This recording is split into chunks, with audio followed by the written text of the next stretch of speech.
හරි. ඔයාලා දැන් එකතු වෙන්නේ divergence theorem of Gauss කියන theorem එක use කරලා එන ගානෙන් ගණන් සෙට් එකේ අපි හදන අන්තිම ගානට 2024 ආපු ගාන තමයි මම මේ විදිහට හදන්නේ. ඉතින් මේකෙදි කියන්න තියෙන්නේ මුලින්ම මේක කියලා දෙනවා divergence theorem එක ලියන්න කියලා symbols උයි notations උයි clearly explain කරන ගමන් මම 2019 කියන්නේ මේ divergence theorem of Gauss ගණන් සෙට් එකේ පළවෙනි ගාන හදද්දී ඒක ගානට සිම්බල්ස් නොටේෂන් එක මෙන්ෂන් කරලා ලිව්වා තියරම් එක. ඉතින් මෙතනදී මම නැවතත් ඒක කරන්න බලාපොරොත්තු වෙන්නේ නැහැ. ගානට යනවා කෙලින්ම. ගානේ කියලා තියෙන්නේ let D be the region bounded by the closed cylinder. x වර්ග ධන y වර්ග සමාන a වර්ග z සමානයි බිඳුව z සමානයි b. මෙන්න මේ කියන boundary set එක තියෙන closed cylinder එකලු D කියන region එක වෙන්නේ. වෙක්ටර් ෆීල්ඩ් එක දීලා තියෙනවා මෙයාව f සමානයි x ධන xi ධන yj ධන zk කියලා.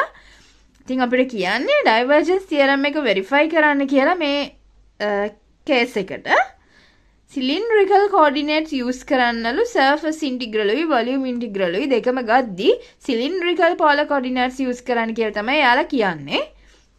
ඉතින් මේක තමයි අපේ divergence theorem එකෙන් හදන අන්තිම ගාන. ඉතින් සුපුරුදු පරිදි මතක් කරනවා channel එක subscribe කරන්න bell icon එක click කරලා තියාගන්න like කරන්න අවශ්‍ය දෙයක් comment කරන්න වෙන අවශ්‍ය වෙන කෙනෙක්ට දැනගන්න කියලා හිතාගෙන share කරන්න කියලා ඉල්ලනවා channel එක subscribe කරලා අනිවාර්යෙන් එකතු වෙන්න maths වගේම තවත් වැදගත් වෙන videos එක ඒවා ගොඩක් ගේන්න බලාපොරොත්තු වෙන හින්දා තමයි එහෙම කියන්නේ දැන් යන් ගානට මුලින්ම මම ගානේ details ටික ලියා ගන්නවා solution එක අපි ගද්දී මේ විදිහට මම ගානේ details ටිකක් පොඩ්ඩක් ලියාගත්තා. verify the divergence theorem of Gauss for the given class cylinder. මෙන්න මේ condition set එක තියෙන vector field එක වෙන්නේ මෙයාලු f සමානයි x y z කියන vector field එක. ඊළඟට according to the divergence theorem of Gauss. හරිද?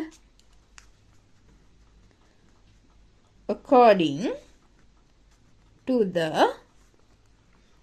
divergence theorem of Gauss මම මේකේ අර basically අපිට ගාන හදන්න අවශ්‍ය එක විතරක් ලියා ගන්න theorem එක state කරන්නේ නැහැ වචනෙන් වචනයට මොකද මම ඒක කලින් කරපු නිසා ඔයා ඒක බැලුවේ නැත්නම් ගිහිල්ලා බලා ගන්න div f dv සමාන වෙනවා f dot NDS මෙන්න මෙයාට ඔකනේ divergence theorem of Gauss කියන්නේ නේද මෙන්න මේක තමයි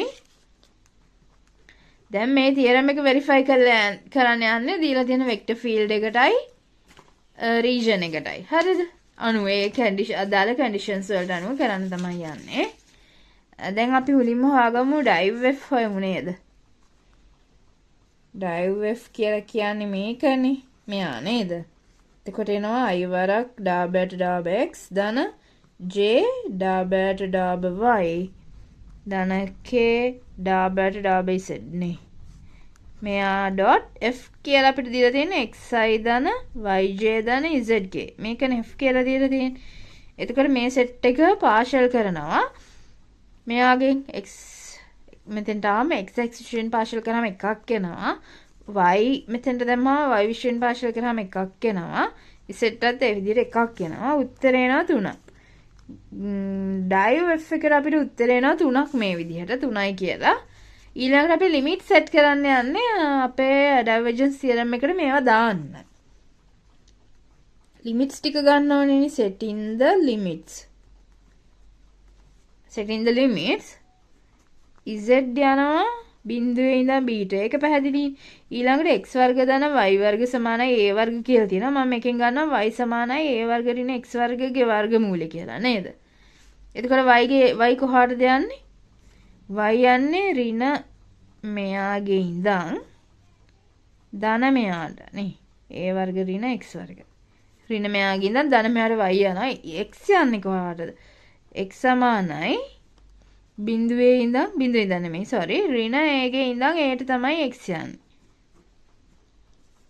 හරිද ඍණ a සිට ධන a දක්වා යන x මෙතන a කියලා ගන්න මේ සිලින්ඩර් එකේ අරය වගේ එකක් හරිද x ඍණ a ට සිට ධන a ට යනකොට y කියලා අපි මෙයා මේකෙන් ගත්ත එක නා ඍණ මෙතන ඉඳන් මෙතෙන්ට යනවා right? ඉතින් අපි හිතන්නකෝ y සමාන බිඳුව වුණොත් මේකට අනුව ආදේශ කරලා අපිට ගන්න පුළුවන් x යනවා ඍණ a ඉඳන් a ට කියලා. ඒ විදිහට තමයි අපි ගන්න මේකේ ලිමිට්ස්. දැන් බලමු කොහොමද ගානට ආදේශ කරන්නේ කියලා.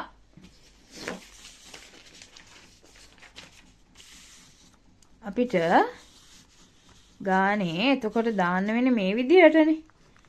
ට්‍රිපල් ඉන්ටිග්‍රල් එක තියෙනවා. div f dv මෙහෙම නේද? එතකොට 3යිනේ div f ටාවගේ 3යි dv කියලා තමයි දාන්න වෙන්නේ.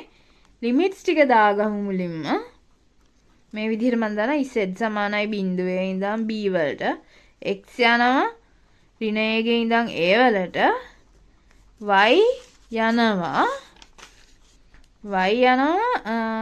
සමානයි ඍණ මෙන්න මෙයාගේ. අර දීලා තියෙන ඉක්වේෂන් එකෙන් තමයි මේ ගත්තේ. ඉඳන් ධන මෙයාට තමයි y යන්නේ right. 3යි මම දානවා dy dx dz කියලා මේ විදිහට දානවා. හරිද?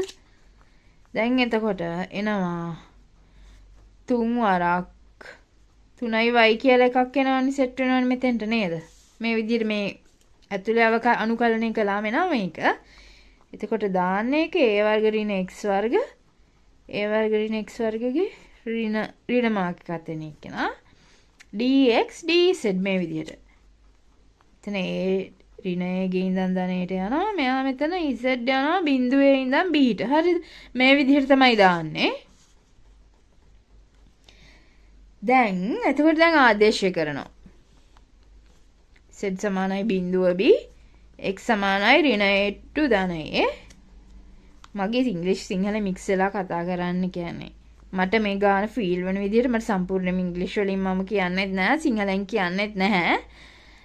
ඒක මං හිතනවා ගැටලුවක් වෙන්නේ නැහැ. ඒක තේරුම් ගන්න පුළුවන් නේ. ඍණ කියන්නේ -a to +a තමයි දැන් අපි මේ ලිමිට් යන්නේ.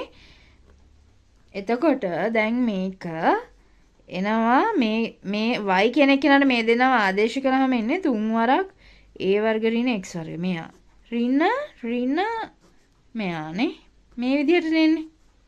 මෙහෙම එකක් එන්නේ. මම දාලා මෙතන dx dz එහෙමම ඉන්නවා. එතකොට එනවා z සමානයි බිඳුව b x සමානයි -aa එන්නේ 6 වරක් a වර්ග ඍණ x වර්ග මේ විදිහට. හරි? dx dz. දැන් අපිට මෙයාව තමයි ගන්න ඕනේ සංකීර්ණයිද අනුකලනය. මේකේ අනුකලනය චුට්ටක් විතර සංකීර්ණයි. ඒක වෙනම කරලා ගන්න වෙනවා. මම මෙහෙම දාන්නම්. මෙතන z සමානයි බිඳුව 6ව මම මෙතෙන්ට දානවා. 6යි dz මේ විදිහට. ඒ කරලා මෙතන a වර්ග ඍණ x වර්ග dx මේ විදිහට දානවා. x යන්නේ ඍණ a ගේ ඉඳන් ධන a දක්වා. මෙයා z යනවා බිඳුවේ ඉඳන් b ට. මෙයාගේ නිකන් මෙතන ගුණිතයක් වගේ තමයි මේක සෙට් වෙන්නේ. එතකොට මෙයාව මම ගන්නම් j කියලානේ. j කියලා ගන්නද යාව? එතකොට මම දානවා j සමානයි අනුකල a වර්ග ඍණ x වර්ග dx x සමානයි ඍණ a ඉඳන් ධන a දක්වා මේ විදිහට. මුලින්ම j let's find this right. Let's find this first. මේක මුලින් හොයලා ඉමු.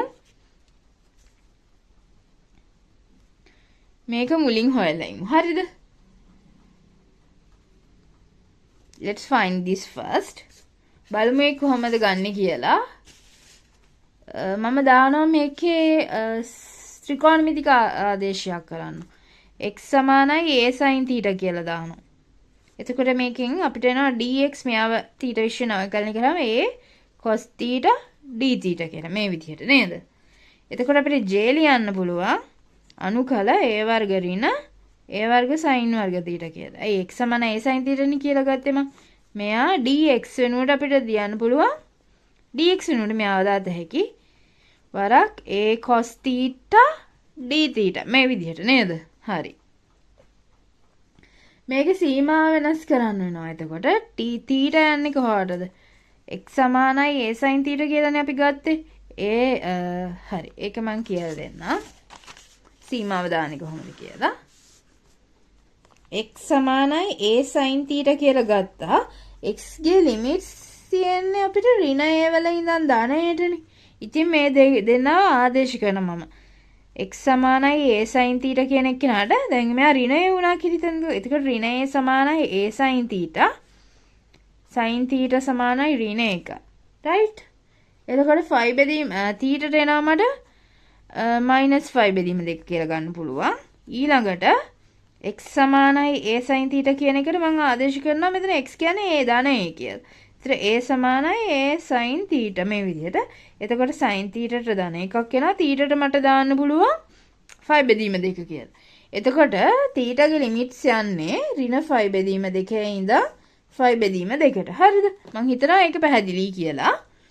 දැන් නිදහසේ අපිට j කියලා ගත්ත එක්කෙනාව අනුකලනය කරන්න තියෙන්නේ a වර්ග ඍණ a වර්ග sin වර්ග θ. ඒකේ a වර්ග ඍණ x වර්ගනේ. මෙයාගේ වර්ගමූලය වරක් a cos θ d θ නේද? සමානයි එතකොට a වර්ග cos වර්ග θ ගේ වර්ගමූලය වරක් a cos θ d θ සමානයි අනුකල මෙතන ඍණ a වල ඉඳන් ධනයට යන්නේ a cos θ වරක් a cos θ d θ ඕකනේ ඉන්නේ. sorry දැන් මේක සීමාව යන්නේ ඍණ 5 බෙදීම 2 ඉඳන් 5 බෙදීම 2. මොකද දැන් මේක θ විශේෂයෙන් තියෙන්නේ. θ කියන්නේ කෝණයක්නේ අපි මෙතන ගත්ත විදිහට. මේක යන්නේ ඍණ 5 බෙදීම 2 ඉඳන් 5 බෙදීම 2 දක්වා. මේක සමානයි එතකොට ඒ වර්ග මම එළියට ගන්නම් අනුකල cos වර්ග θ d θ. ඍණ 5 බෙදීම 2 5 බෙදීම 2 මේ විදිහට. හරිද? සමානයි a වර්ග cos වර්ග θ කියන කෙනාව අනුකලනය කරන්න මම මේ විදිහ එකක් කරන්නම්. මේ වගේ එකක් කරන්නම්කෝ. අපි දන්නවා cos 2 θ කියලා කෙනෙක් ඉන්නවනේ. එයාව අපිට ලියන්න පුළුවන් 2 cos වර්ග θ ඍණ 1 කියලා. ඒකෙන් මම cos වර්ග θ උක්ත කරලා ගන්නවා. රේඛීය ශ්‍රිතයක් විදිහට ගන්න පුළුවන් නිසා 1 දාන cos 2 θ බෙදීම 2 කියලා. ඒක මම කෙලින්ම ආදේශ කරන මෙතෙන්ට දැන් cos වර්ග θ වෙනුවට. භාගය දාන cos 2 θ බෙදීම 2 d θ මේ විදිහට. හරිද? දැන් මේක තමයි අනුකලනය කරන්න තියෙන්නේ. එතකොට නෝ උත්තරේ භාගයයි θ ධන භාගය වරක් sin 2 θ බෙදීම 2 cos 2 θ අනුකලනය කරාම එන්නේ ඒකනේ. එතකොට මෙතන 5 බෙදීම 2යි ඍණ 5 බෙදීම 2යි. හරිද?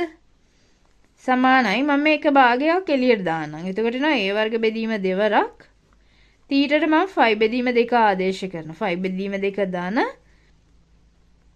මෙතෙන්ට එන්නේ sin 5 බෙදීම 2ක් එනවා එතකොට නේ. sin 5 බෙදීම 2 ඍණ 5 බෙදීම 2 දාන sin -5 බෙදීම 2 මේ වගේ එකක් තමයි එන්නේ. සමානයි එතකොට a වර්ග බෙදීම 2 වරක් 5 බෙදීම 2ට 5 බෙදීම 2 මෙතනින් ඍණයි සෙට් වෙලා එකතු වෙනවනේ. එතකොට එනවා 5 කියලා එකක් දාන sin 5 කියන එක යනවා 0ට යනවා. මෙයත් යනවා 0. මේ කැලල මෙන්න මෙයාව මේක නෙමෙයි මෙන්න මෙයාව 0ට යනවා. එතකොට එන්නේ බිඳුවක් අපිට මෙතෙන්ට. උත්තරයට එනවා a වර්ග 5 බෙදීම 2 කියලා එකක්. ඒ අපරායි j කියන එක නා j ව තමයි මේ විදිහට ගත්තේ. මම මේක ඉක්වේෂන් එක ඔන්නම් දාගන්නම් නෑ j කියලා අපි ගත්තානේ j තමයි මේ විදිහට ගත්තේ. දැන් අපි බලමු ඊළඟට අපි j කියලා ගත්තේ කවුද? මෙයාවනේ. අපේ මේ වොලියුම් ඉන්ටිග්‍රල් එක කරගෙන යන අතරතුරදී හම්බෙච්ච මෙන්න මෙයාව තමයි j කියලා ගත්තේ. එයාට ආවේ එතකොට 5 a වර්ග බෙදීම 2ක්. එතකොට අපි වොලියුම් ඉන්ටිග්‍රල් එකට කෙලින්ම ඒක ආදේශ කරමු.